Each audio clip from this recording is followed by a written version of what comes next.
بسم اللہ الرحمن الرحیم۔ السلام علیکم۔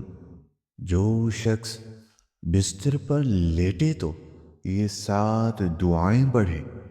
یہ دعائیں پڑھ لینے سے ساری رات ثواب ملتا ہے اور پڑھنے والے سے اللہ تبارک و تعالی راضی ہوتا ہے، اس لیے ضرور پڑھیں۔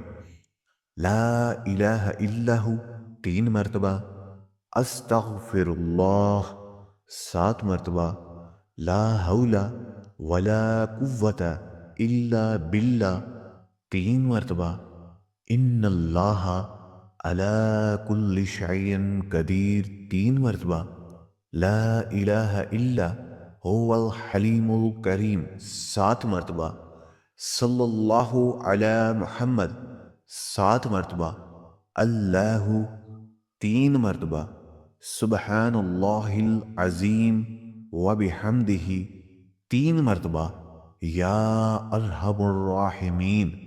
سونے سے پہلے اپنے بستر پر پڑھ لیں، اللہ تبارک و تعالی آپ سے راضی ہوگا اور بہت زیادہ ثواب ملے گا۔